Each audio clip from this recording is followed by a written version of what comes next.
Bienvenidos al análisis económico de hoy, jueves 27 de agosto, en Geopolítica Diaria. Los resultados trimestrales de Nvidia que el mercado esperaba desde el cierre de ayer llegaron muy por encima de lo previsto, y esa sola cifra está moviendo esta mañana los futuros de Wall Street y las bolsas de Asia antes incluso de que abra la sesión bursátil en Estados Unidos. La compañía de semiconductores informó ingresos de $96.200 millones, un crecimiento interanual cercano al 106% y muy por encima del consenso de analistas que rondaba los $92.000 millones que ya mencionamos ayer. El beneficio por acción se situó en $2,22 frente a un consenso de $2,9 y el negocio de centros de datos, el verdadero termómetro de la demanda de inteligencia artificial, facturó $89.000 millones, un 117% más que hace un año.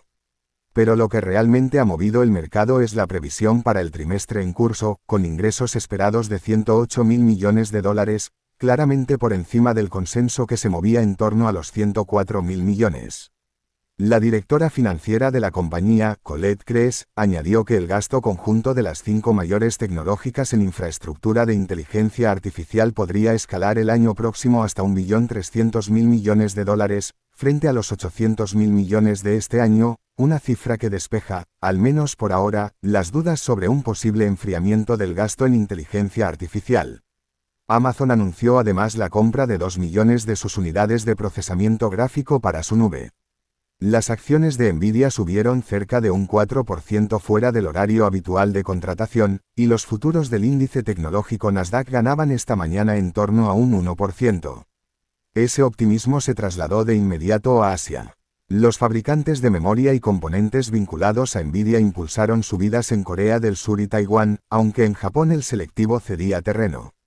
Precisamente en Corea del Sur, el Banco Central aprovechó la jornada para subir su tipo de interés de referencia un cuarto de punto hasta el 3%, la segunda subida consecutiva tras la de julio, apoyándose en un crecimiento económico más fuerte de lo esperado gracias al auge de los semiconductores y en una inflación que sigue por encima de su objetivo. La entidad revisó al alza su previsión de crecimiento para este año hasta el 3,3%, desde el 2,6% anterior, en una de las decisiones de política monetaria más contundentes de la región en lo que va de año. De vuelta en Estados Unidos, el otro dato que quedó pendiente de la sesión de ayer también se resolvió tal y como esperaba el mercado. El índice de precios del gasto en consumo personal subyacente, la medida de inflación que más vigila la Reserva Federal de Estados Unidos, subió 2 décimas en el mes y se mantuvo en una tasa interanual del 3,3%, exactamente en línea con lo que anticipaban los analistas. El dato general, sin embargo, sorprendió ligeramente al alza, con una tasa interanual del 3,7% frente al 3,6% esperado.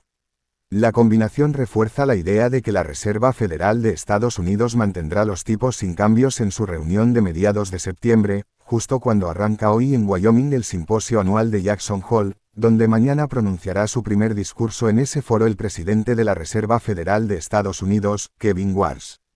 El oro reaccionó a ese dato recuperando parte del terreno perdido en la sesión anterior, y esta mañana cotiza de nuevo por encima de los $4.600 la onza, cerca de sus máximos de los últimos 3 meses, mientras los inversores esperan si el discurso de mañana ofrece alguna pista sobre el rumbo de los tipos más allá de septiembre.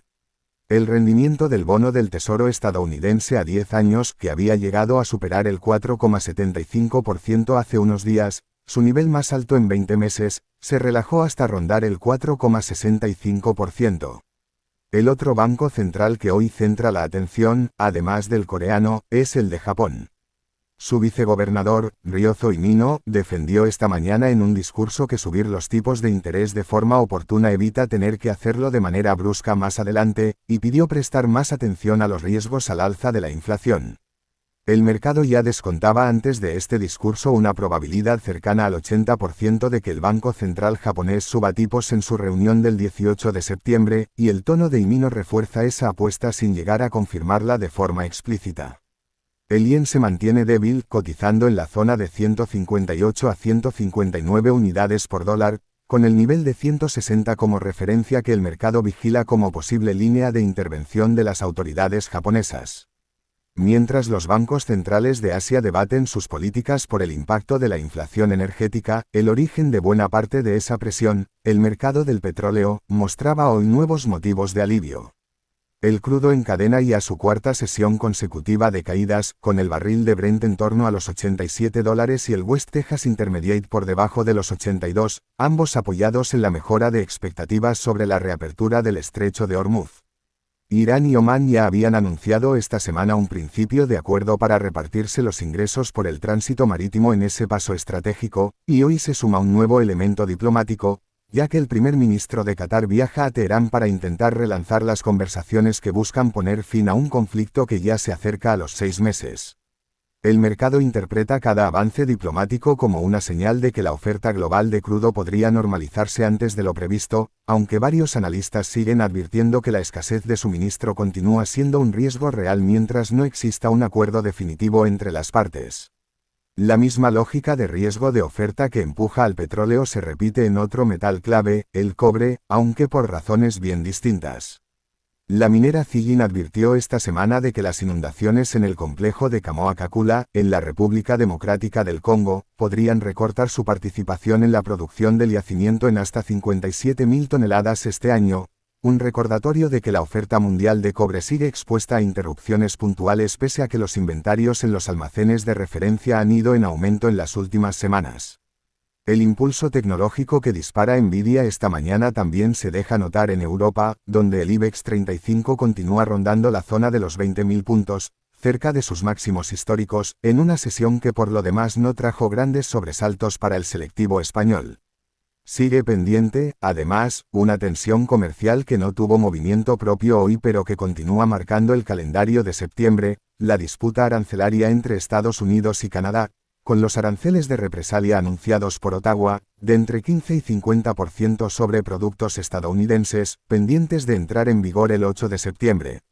Con todo esto sobre la mesa, la sesión de hoy despeja buena parte de las dudas que arrastraba el mercado sobre el gasto en inteligencia artificial y sobre la trayectoria de la inflación estadounidense, pero deja la última palabra para mañana. El discurso de Kevin Warsh en Jackson Hole será la referencia que termine de definir si los inversores entran en septiembre con la misma confianza que hoy muestran los futuros, o si la cautela vuelve a imponerse antes de la reunión de la Reserva Federal de Estados Unidos de mediados de mes. Gracias por acompañarnos un día más. Si les ha resultado útil este análisis, síganos en el canal, denos un me gusta y compartan este episodio con quien también necesite entender lo que mueve a los mercados.